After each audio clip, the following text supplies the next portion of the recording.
स्वागत है आपका हमारे YouTube चैनल निधि एकेडमी पर। हम लोग आज अभ्यास पुस्तक में अगला टॉपिक करने वाले हैं अलंकार। अलंकार का सेट 1 हमें करना है। अलंकार क्या होता है, किसे कहते हैं, कितने प्रकार का होता है, ये सारी चीज़ें मैं आप लोगों को पढ़ा चुकी हूँ। तो आज हम यहाँ पर करेंगे अभ्यास। और आपको पता ही है ये अभ्यास हम सामान्य हिंदी जो हमारी बुक है अभ्यास पुस्तक, उससे हम इसको कर रहे हैं। ये बुक आपके पास होगी, अगर नहीं है तो आप अपने नज़दीकी बुक शॉप पे जाकर इसको ले लीजिए। अगर आपको वहाँ बुक नहीं मिलती है तो आप दिए हुए नंबर पर आप कॉल करिए या अपने बुक शॉप वाले को ये नंबर दे सकते हैं कि ये बुक मंगा दो यहाँ से, ठीक है। अगर आप ऑनलाइन मंगाना चाहते हैं इस बुक को तो हमारे एप्लीकेशन पर जाकर निधि एकेडमी पर वहाँ से भी आप इसे मंगा सकते हैं। पाठ्य पुस्तक पर जाइए और यहाँ पे आप ऑर्डर कर सकते हैं या फिर अमेजोन या फ्लिपकार्ट पे भी आप इस बुक को मंगवा सकते हैं, ठीक है। चलिए हम लोग शुरू करते हैं अपने बुक का अभ्यास प्रश्न आज का, जो हमें अलंकार में पढ़ना है। तो सबसे पहला सेट पेपर है और उसमें पहला प्रश्न हमारे सामने है। हम जल्दी से करेंगे इस प्रश्न को और समझने की कोशिश करेंगे, ठीक है। ध्यान दीजिए, पहला प्रश्न हमारा कह रहा है, चरण धरत चिंता करत चितवत चाहु ओर सुबरन को ढूंढत फिरत कवि व्यभिचारी चोर। अब यहाँ पे इसमें कहा है कि उपयुक्त दोहे में कौन सा अलंकार है। देखो एक चीज़ ध्यान देना, जब भी कभी आपकी परीक्षा में अलंकार आएगा तो आपको ये नहीं सोचना कि इस पंक्ति में आप देखते ही पढ़ते ही अलंकार ढूंढना शुरू कर दें, तो अब आपको दिक्कत हो जाएगी। परीक्षा में अलंकार करने के लिए आपको ये देखना है कि इसने अलंकार पूछा है तो आपको विकल्प पे जाना है कि कौन कौन से अलंकार हमारे इसमें दिए हुए हैं। विकल्प पे आप जाएंगे तो इससे आप क्रॉस करके बहुत आसानी से निकाल पाएंगे। सबसे पहले दिया है जैसे श्लेष अलंकार, तो श्लेष अलंकार की परिभाषा आपके दिमाग में घूम जानी चाहिए कि कोई एक शब्द एक बार प्रयोग में आया होगा लेकिन उसके अर्थ 2 या 2 से अधिक बार होंगे। दूसरा हमारा दिया है यमक। यमक में कोई एक शब्द 2 या 2 से अधिक बार प्रयोग में होगा लेकिन उसके हर बार अर्थ अलग होंगे। तो यहाँ पे हम देखते हैं कि अगर हम यमक को देखें तो इस पंक्ति में कोई भी शब्द ऐसा नहीं है जो एक से अधिक बार आया हो, तो हमारा ये विकल्प में कट जाएगा।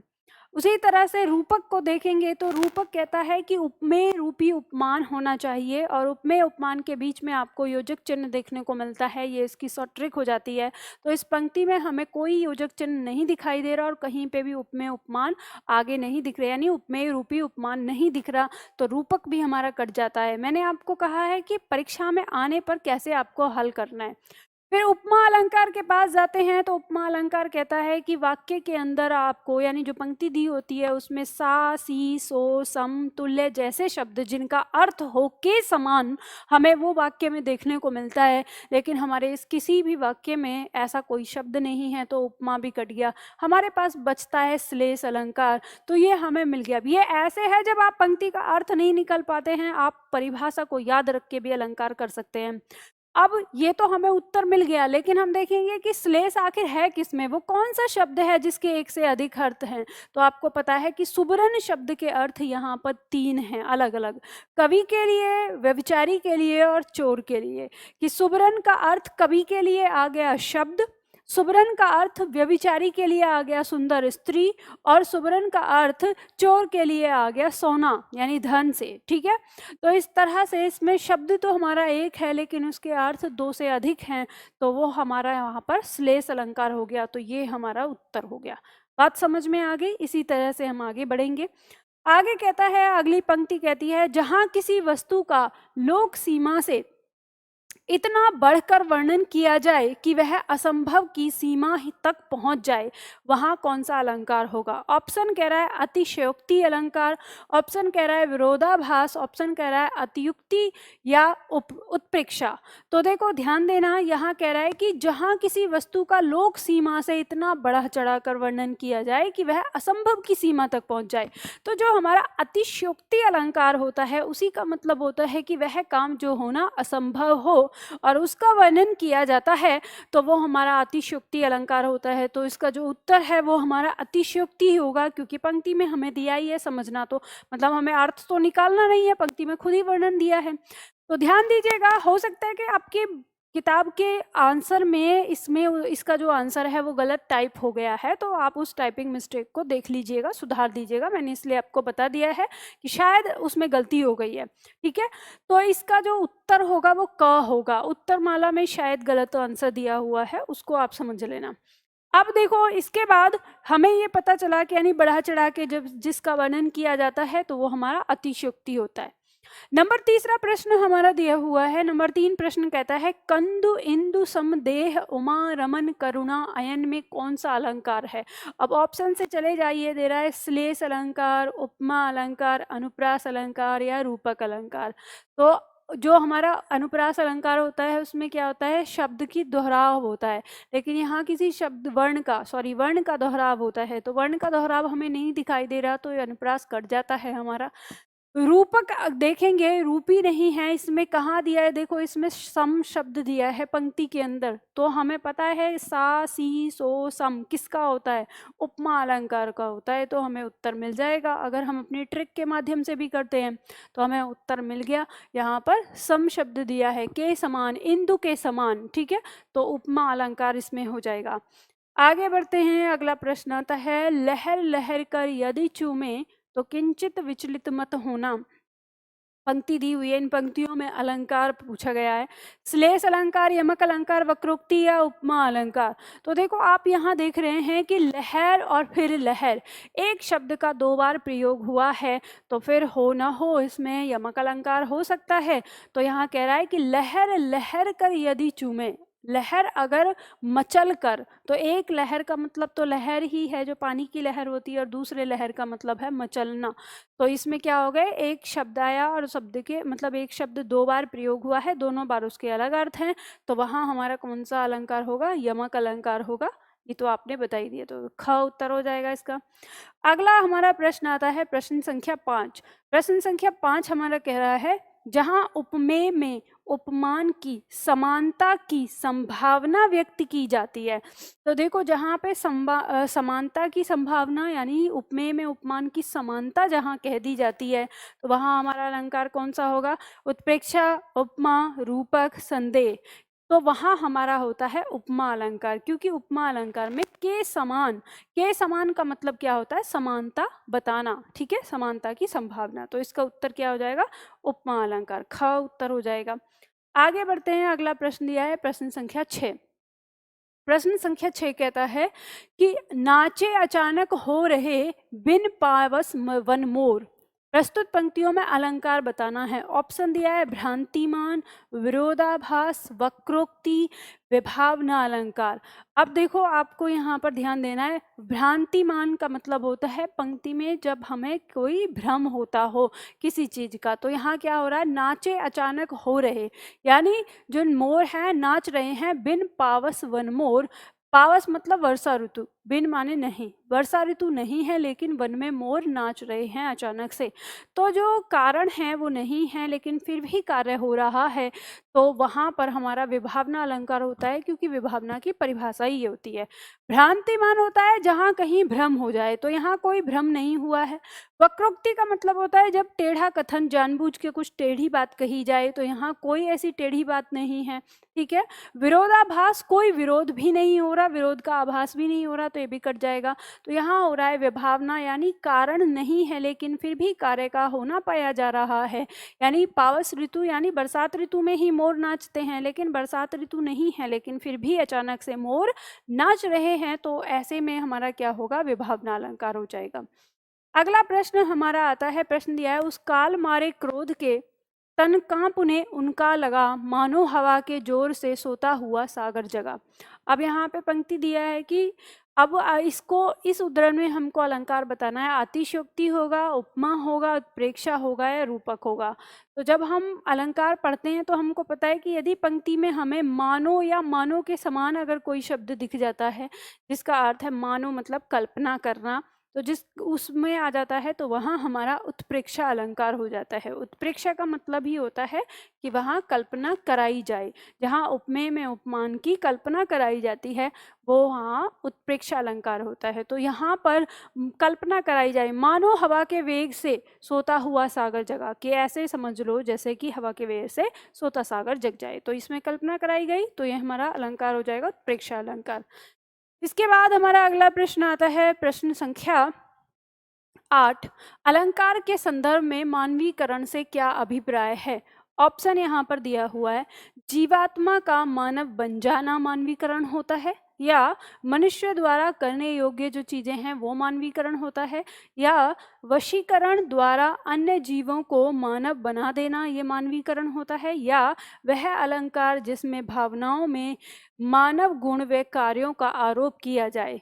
तो यानी वो अलंकार होता है कि जिसमें हम निर्जीव वस्तुओं पर मानव की भावनाओं और मानव गुण या मानव के कार्यों का आरोप करते हैं, वो हमारा क्या होता है, वो मानवीकरण अलंकार होता है। जैसे हमने कहा फूल हंसे कलियां मुस्काई, तो फूल हंसने का काम कर रहे हैं, हंसने का काम मनुष्य करता है, और कलियां जो हैं वो मुस्कुरा रही हैं, तो मुस्कुराने का काम भी मनुष्य करता है। तो ना तो फूल हंसते हैं ना कलियां मुस्कुराती हैं, लेकिन हम यहाँ कह रहे हैं, तो जब हमने मानव के गुणों को प्रकृति पर क्या कर दिया, आरोपित कर दिया, तो वहाँ हमारा मानवीकरण अलंकार हो जाता है।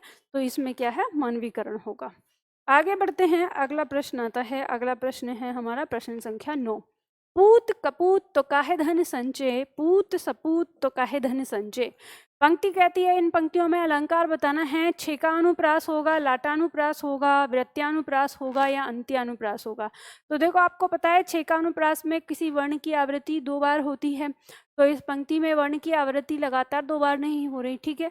वृत्त्यानुप्रास में 2 या 2 से अधिक बार, 2 से 2 मतलब 3 या 3 से अधिक बार होती है, तो वो वृत्त्यानुप्रास हो जाता है। तो यहाँ पे कोई ऐसी आवृत्ति नहीं आई है।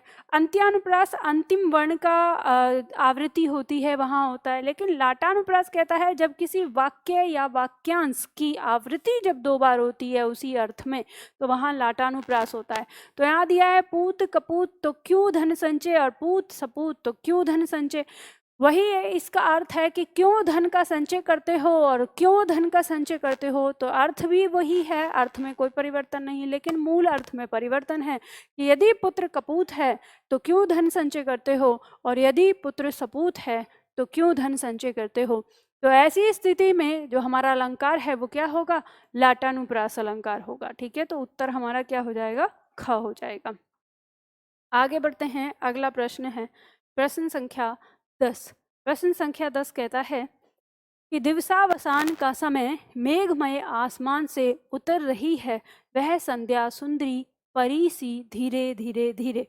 तो यहाँ पे कह रहे हैं कि दिवसावसान का समय है, दिवसावसान का मतलब दिवस के अंत का, यानी अंत जो हो रहा है, अंत का समय है, दिन के अंत का, और मेघमय यानी मेघ से भरे हुए आसमान से उतर रही है, वह संध्या सुंदरी, संध्या रूपी सुंदरी, परी सी, परी के समान जो है, धीरे धीरे, ठीक है।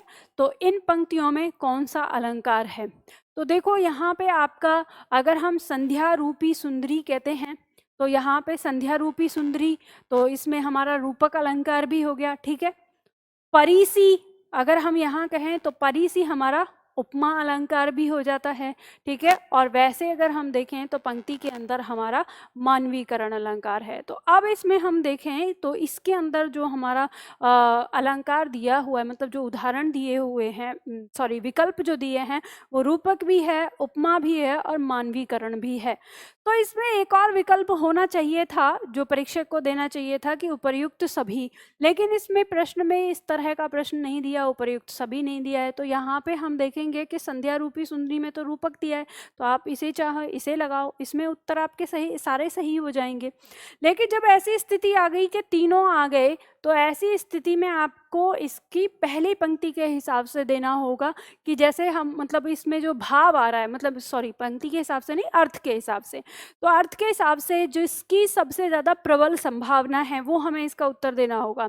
तो हम देख रहे हैं कि यहाँ पे क्या कह रहा है, जब हम सार देखते हैं कि आसमान से, मेघमयी आसमान से एक संध्या रूपी सुंदरी जो है वो आसमान से धीरे धीरे उतर रही है।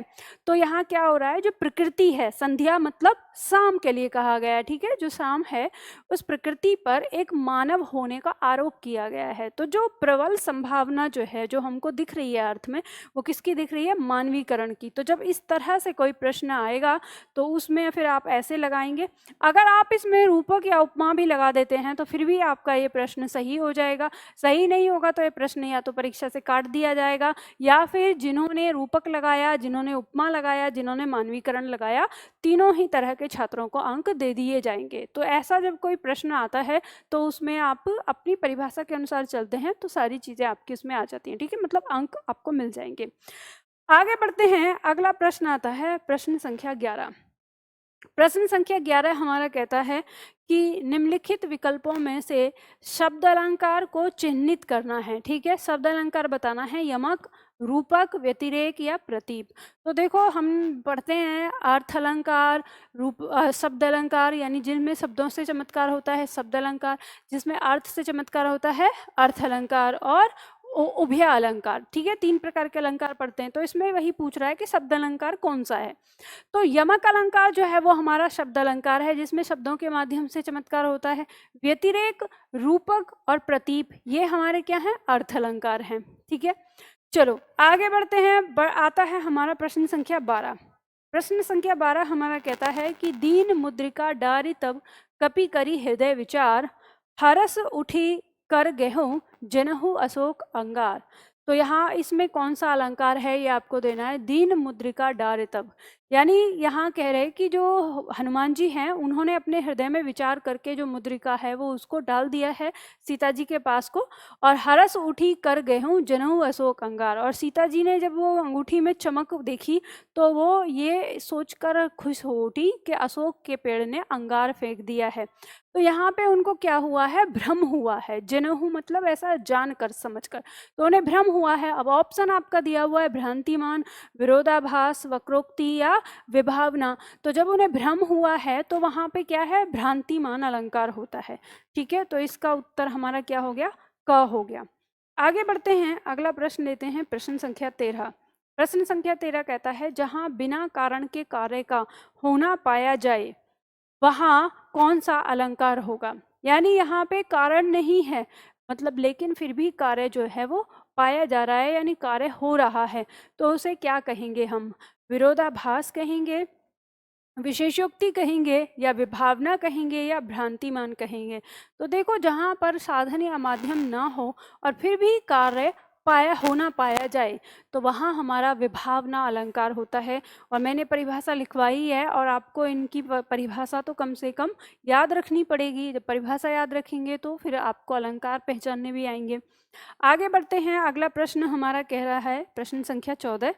चंचला स्नान कर आई चंद्रिका पवन में जैसे, उस पावन तन की शोभा आलोक मधुर थी ऐसे।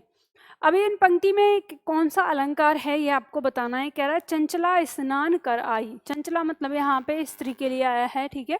एक स्त्री है जो स्नान करके आ गई हो जैसे चंद्रिका पवन में, मतलब सॉरी पर्व में, कि जैसे चंद्रिका के पर्व में स्नान करके आ गई तो उसका जो शरीर है ना वो इतना सुंदर शोभायमान लग रहा है कि ऐसा लग रहा है जैसे मानो कि वो चंद्रिका पर्व में स्नान करके आ गई हो, और ऐसी उस तन की शोभा जो है वो दिख रही थी। तो इसमें क्या है कि ऐसा तो नहीं हो सकता कि वो इतनी गोरी चिट्टी हो कि जैसे चांदनी में नहा के आई हो, तो ऐसा दिखाना ये तो क्या है, एक तरह से अतिशयोक्ति हो गया, ठीक है। बात को बहुत ज़्यादा बढ़ा चढ़ा के कह दिया। तो श्लेष अलंकार नहीं होगा, वक्रोक्ति नहीं होगा, टेढ़ा कथन नहीं है, अन्योक्ति नहीं होगा, क्या हो जाएगा, अतिशयोक्ति हो जाएगा। ये कुछ बात को ज़्यादा बढ़ा चढ़ा के कह दिया कि जो नायिका है वो चांदनी में स्नान करके आई है और इतनी सुंदर और वो लग रही है एकदम दूध की जैसी, जैसे चांदनी में नहा आई हो। अगर ये बोलते कि दूध में नहा के आई है तो ये संभव भी था कि भाई दूध लेके हो सकता है सच में ही दूध में नहा के आई हो, लेकिन चांदनी में कोई कैसे नहाएगा, तो ये बात सत्य नहीं है, सत्य नहीं है, तो इसीलिए क्या है, अतिशयोक्ति अलंकार है। ठीक है, चलो आगे बढ़ते हैं। अगला आता है हमारा, अगला प्रश्न है, नीचे लिखे विकल्पों में आप हमें बताना है, नीचे लिखे विकल्पों में से कौन सा विकल्प रूपक अलंकार से संबंध रखता है। तो ऑप्शन का कह रहा है इसका मुख चंद्रमा के समान है, ख कह रहा है चंद्रमा इसके मुख के समान है, ग कह रहा है यह चंद्रमा रूपी मुख है, या घ यह मुख है अथवा चंद्रमा है। तो देखो आपको ये पता ही है कि इसका मुख चंद्रमा के समान है, जिसमें के समान आ गया तो वो किससे संबंधित होगा, वो उपमा से संबंधित होगा। ठीक है, किससे होगा, उपमा से। चंद्रमा इसके मुख के समान है, तो चंद्रमा इसके, अब पहले तो क्या था, मुख चंद्रमा के समान था। ठीक, और अब चंद्रमा किसके मुख के समान है, तो ये उल्टा कर दिया, तो ये हो गया हमारा प्रतीप। ठीक है, ये क्या हो गया, प्रतीप अलंकार। फिर आगे दिया यह चंद्रमा रूपी मुख है, तो चंद्रमा रूपी, जिसमें रूपी दिया है वही हमारा क्या है, रूपक है। ठीक, और यह मुख है अथवा चंद्र, जिसमें हमें पता ही नहीं चल रहा, तो ये हो गया हमारा संदेह अलंकार। ठीक है, क्या हो गया, संदेह। तो आपको समझ में आ गया। अब इसने पूछा है रूपक अलंकार से संबंधित जो है, तो रूपक अलंकार से हमारा ग संबंधित है। हमने सारा देख लिया, केवल रूपक ही नहीं कि कौन सी पंक्ति हमारी किस अलंकार से संबंध रखती है। ठीक है, बात समझ में आ गई। चलो आगे बढ़ते हैं। अगला प्रश्न दिया है हमारा, प्रश्न संख्या, बल नहीं पहुंचे शरीर तक शत्रु गिरे पहने भूं पर, इन प्रस्तुत पंक्तियों में अलंकार बताना है। तो बहुत आसानी से आप पहचान लोगे। ऑप्शन दिया है श्लेष, ऑप्शन दिया है अतिशयोक्ति, वक्रोक्ति या अन्योक्ति। बल नहीं पहुंचे शरीर तक, मतलब जो नायक है इतने उसका बल उसके शरीर में भी नहीं संचार हुआ, इतने तो उसके शत्रु जो हैं वो जमीन पर गिर गए हैं।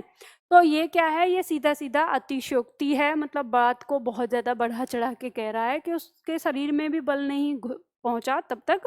ठीक है, तब तक वो क्या हो गए, शत्रु गिर गए। तो ये तो साउथ की मूवियों में होता है, आपने देखा होगा ना, तो अतिशयोक्ति है। ठीक है, अगला प्रश्न लेते हैं। प्रश्न संख्या 17 हमारा कहता है, तरनी तनुजा तट तमाल तरवर बहुछाए में कौन सा अलंकार है, यहाँ पे हमको बताना है। तो तरनी तनुजा बहुत आसान है, तरनी तनुजा तट तमाल तरवर, तो आपको पता चल गया कि अनुप्रास अलंकार हो जाएगा। इसमें त वर्ण की आवृत्ति हुई है, तो इसका उत्तर क्या हो गया, क हो गया। अब देखो अगला प्रश्न दिया है, प्रश्न संख्या 18। प्रश्न संख्या 18 कह रहा है यहाँ पर कि अलंकार की महत्ता के संबंध में इनमें से कौन सा कथन सही नहीं है, यानी अलंकार से संबंधित जो नहीं सही है वो बताना है। अलंकारों से काव्य सौंदर्य में वृद्धि होती है, बिल्कुल सही है, होती है।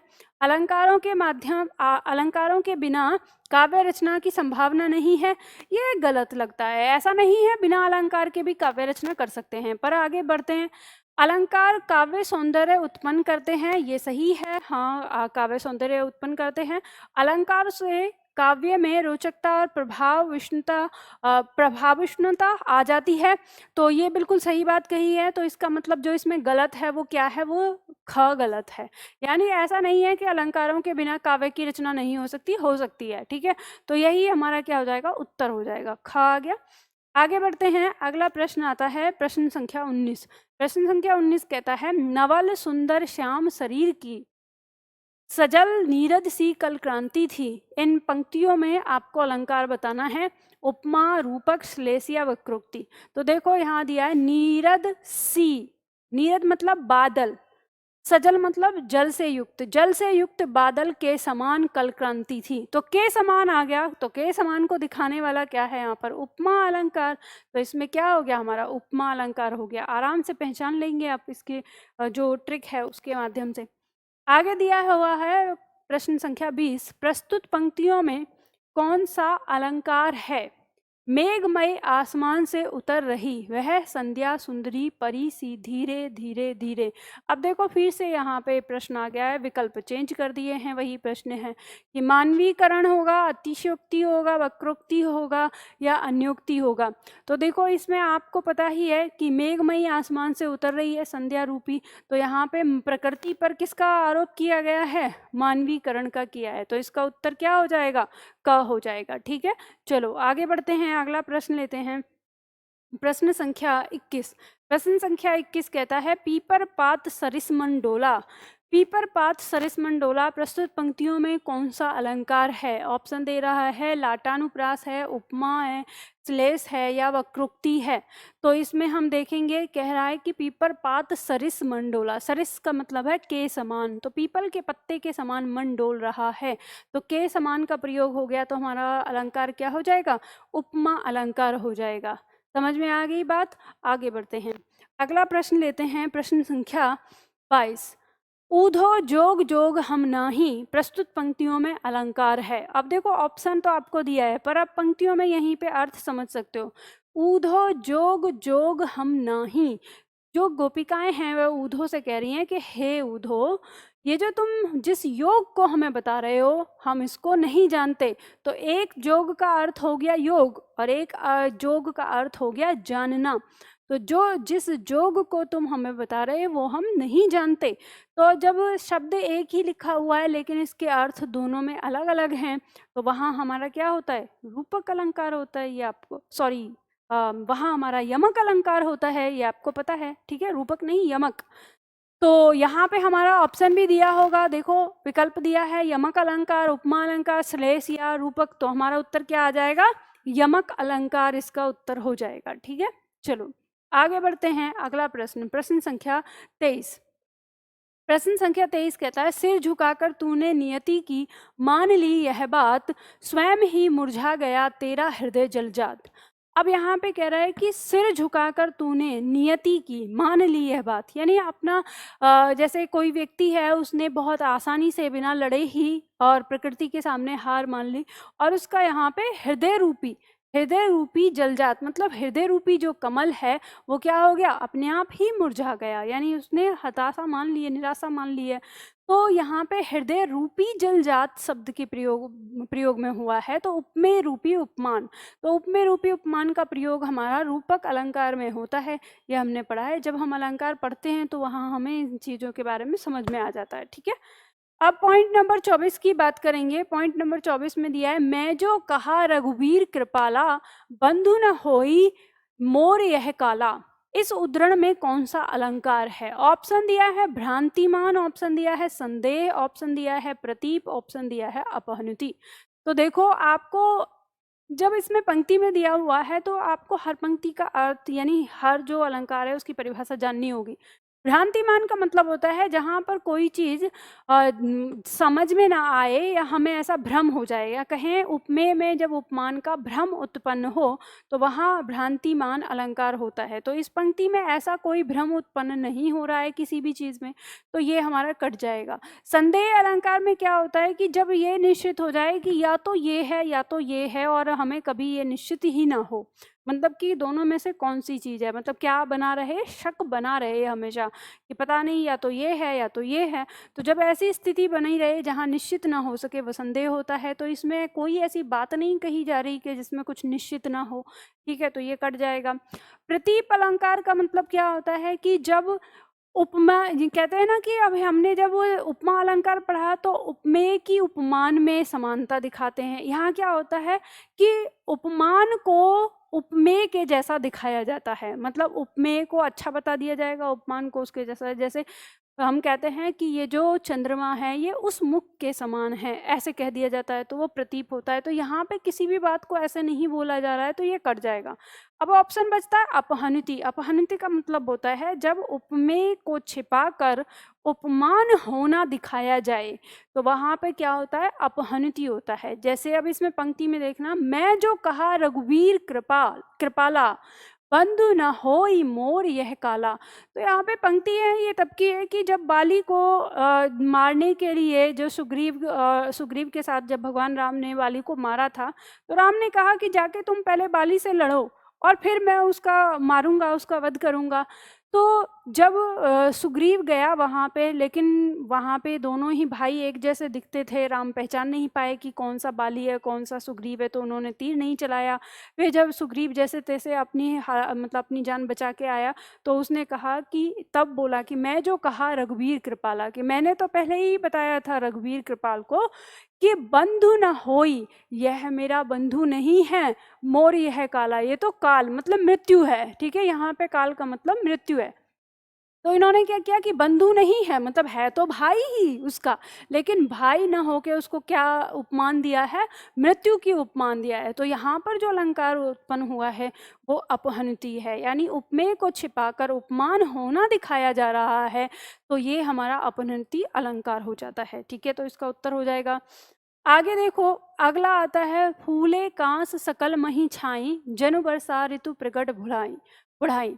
तो इसमें अलंकार आपको बताना है। तो देखो यहाँ देखेंगे जो जनु दिया है मानो की, इस जन्म का अर्थ क्या हो गया, मानो की, कि फूले कांस, यानी कांस के फूल आ गए हैं, खिल गए हैं, सकल मही छाई, और सारी पृथ्वी पर फैल गए हैं, मानो की वर्षा ऋतु प्रकट होकर क्या हो गई है, समाप्त हो गई है, यानी वर्षा ऋतु आके और समाप्त हो गई है। तो फूल के जो कांस के फूल हैं वो खिलाए हैं उस तरह से। तो मानो, तो जानो का जनु का मतलब यहाँ पे मानो से, तो इसका जो अलंकार हो जाएगा वो उत्प्रेक्षा अलंकार हो जाएगा, क्योंकि मानो, मनो, जनु जैसे शब्द जो हैं वो किस में रहते हैं, उत्प्रेक्षा में होते हैं।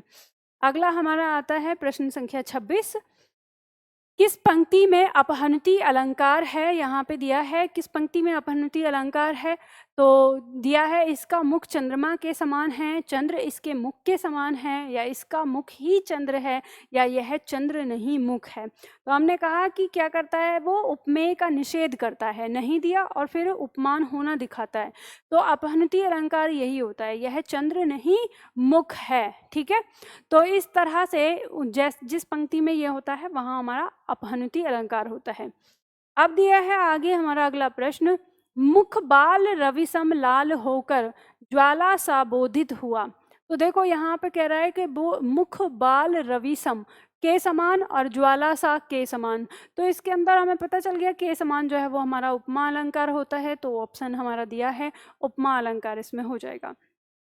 आगे देखो, अगली पंक्ति कह रही है, प्रश्न कह रहा है कि 28, जहां उपमेय का निषेध करके उपमान का आरोप किया जाता है, यानी उपमेय का निषेध कर दिया जाए, उसको इनकार कर दिया जाए और वहां पर उपमान होना दिखाया जाए, तो कौन सा अलंकार होगा। तो ये तो हमने अभी अभी बात करी है, तो आपको पहचान में आ गया होगा कि उपमेय का निषेध करके उपमान होना जो दिखाया जाता है वो अपहनति अलंकार में दिखाया जाता है, तो यह हमारा अलंकार हो जाएगा। आगे बढ़ते हैं, अगला प्रश्न आता है दृष्टांत अलंकार। तो दृष्टांत अलंकार यहाँ होता है, किस में होता है, ऑप्शन दिया हुआ है कि इनमें से किस में होता है दृष्टांत अलंकार। उपमेय उपमान की समानता में नहीं, समानता में क्या होता है, उपमा अलंकार होता है। उपमेय के रूप में कही बात उपमान में भी हो, तो ये हमारा दृष्टांत अलंकार होता है, जब कहते हैं उपमेय में कही बात उपमान में भी हो। तीसरा देखेंगे, उपमेय से उपमान की विशिष्टता में नहीं, ये हमारा व्यतिरेक में होता है। उपमेय से उपमान की हीनता में नहीं, ये भी हट जाएगा। ठीक है, ये व्यतिरेक में होते हैं हमारे। तो इसका जो उत्तर है वो हमारा क्या आ गया, ख आ गया, कि दृष्टांत अलंकार कहाँ होता है, जब उपमेय के रूप में कही बात उपमान में भी होती है, वहां पे होता है। अगला प्रश्न लेते हैं, प्रश्न संख्या 30। प्रश्न संख्या 30 कहता है, जहां एक व्यंजन की आवृत्ति अनेक बार हो वहां होता है, क्या होता है, छेकानुप्रास होता है, वृत्यानुप्रास होता है, लाटानुप्रास होता है, या तीनों होता है। तो देखो, एक व्यंजन की आवृत्ति अनेक बार जो होती है वो वृत्यानुप्रास में होती है। ठीक है, इसमें होती है वृत्यानुप्रास अलंकार में। छेकानुप्रास में 2 बार आवृत्ति होती है, और लाटानुप्रास में वाक्य या वाक्य खंड की या वाक्यांश की वो आवृत्ति होती है। ठीक है, तो इसलिए इसमें हमारा उत्तर क्या आ जाएगा, वृत्यानुप्रास आ जाएगा। ठीक है, तो यहाँ पे हमारा सेट जो है सेट 1 हमने यहाँ पे कर लिया। अब मैं आप सभी लोगों को एक बात फिर से बता देना चाहती हूँ कि जो छात्र हमसे नए जुड़ते हैं उनको लगता होगा कि मैम ये कौन से प्रश्न करवा रही हैं, कैसे प्रश्न करा रही हैं, कहाँ से ये प्रश्न आ रहे हैं। तो मैं आप सभी लोगों को बता देती हूँ कि इसमें मैं आपको समय भी नहीं देती हूँ करने के लिए। कारण उसका ये है कि ये हमारी बुक है अभ्यास पुस्तक। ठीक है, अभ्यास पुस्तक ये हमारी हिंदी की बुक है जो अभी अभी आई है। इसमें आपको कुछ प्रश्न जो हैं वो व्याख्या के साथ दिए हैं और कुछ प्रश्न व्याख्या के साथ नहीं दिए गए हैं, आपके अभ्यास के लिए दिए गए हैं ताकि आप अभ्यास कर सकें।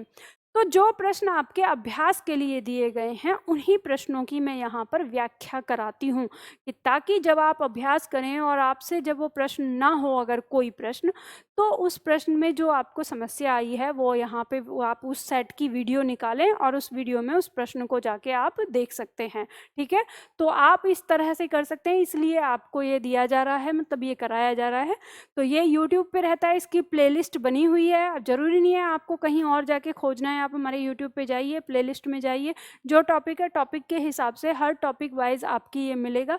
ठीक है, तो हर टॉपिक के हिसाब से अभ्यास पुस्तक के नाम से प्लेलिस्ट है, उसमें जाके आप देख सकते हैं। तो जो भी आपको चाहिए वो आपको मिल जाएगा, क्रम से लगा हुआ है। ठीक है, टॉपिक का नाम रहता है।